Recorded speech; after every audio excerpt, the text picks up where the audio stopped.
যুদ্ধ নয়, চীনের আসল টার্গেট মধ্যপ্রাচ্যের বাজার দখল। ধ্বংসস্তূপের মাঝে পরাশক্তিগুলো যখন মিসাইল ছুটতে ব্যস্ত, বেইজিং তখন পর্দার আড়ালে বসে কষছে শত কোটি ডলার লাভের হিসেব। নীরবে চলে যাচ্ছে একের পর এক মোক্ষম চাল।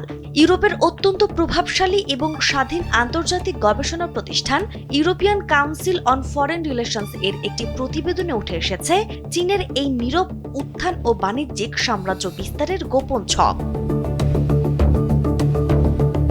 যুদ্ধের কোনো অংশেই চীনকে সরাসরি দেখা যাচ্ছে না।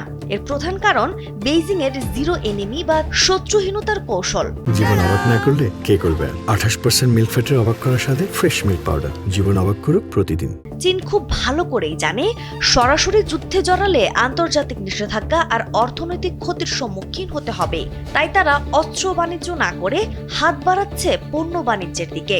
রক্তক্ষয়ী সংঘাতের ভেতরেও তাদের মূল লক্ষ্য অব্যাহত তেল সরবরাহ নিশ্চিত করা এবং অর্থনৈতিক প্রাধান্য ধরে রাখা।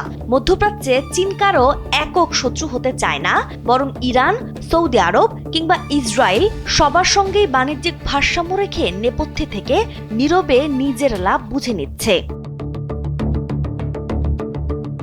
যুক্তরাষ্ট্রের মধ্যপ্রাচ্য কেন্দ্রিক বাস্তবতার মধ্যে চীন এশিয়া প্রশান্ত মহাসাগরীয় অঞ্চলে নিজের প্রভাব বাড়াচ্ছে।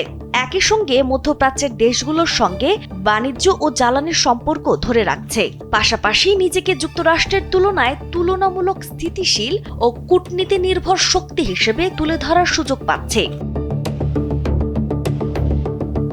মধ্যপ্রাচ্যে বেইজিং এর দীর্ঘমেয়াদী পরিকল্পনা মূলত তাদের বেল্ট অ্যান্ড রোড ইনিশিয়েটিভকে কেন্দ্র করে।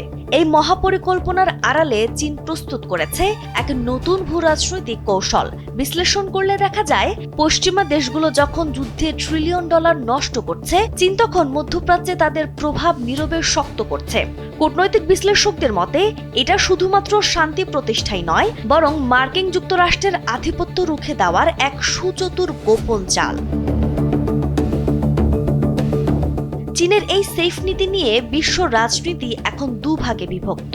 গ্লোবাল সাউথ এবং রাশিয়ার মতো মিত্ররা চীনের এই নিরপেক্ষ এবং শান্তিকামী ভাবমূর্তিকে স্বাগত জানাচ্ছে। তাদের মতে চীন অহেতুক যুদ্ধে না জড়িয়ে বিচক্ষণতার পরিচয় দিচ্ছে, কিন্তু মার্কিন যুক্তরাষ্ট্র এবং পশ্চিমা মিত্র দেশগুলো একে সুযোগ সন্ধানী ও কপটনীতি হিসেবে দেখছে। তাদের দাবি, চীন শান্তি চায় না, বরং অন্যের বিপদে নিজের অর্থনৈতিক ও ভূরাজনৈতিক বাণিজ্য গুছিয়ে নিচ্ছে। দিন শেষে চীন প্রমাণ করেছে, আধুনিক যুগে যুদ্ধে জিততে সবসময় অস্ত্রের প্রয়োজন হয় না, বরং নীরবতাই হতে পারে সবচেয়ে বড় অস্ত্র। রক্ত আর বারুদের এই খেলায় মধ্যপ্রাচ্যের ভবিষ্যৎ কোন দিকে মোড় নিবে তা সময় বলে দিবে। তবে এই যুদ্ধের আসল লাভ কার ঘরে তুলছে তা নিয়ে এখন আর কোনো সন্দেহই নেই। নাজমুন নাহার, উসবা, কালবেলা।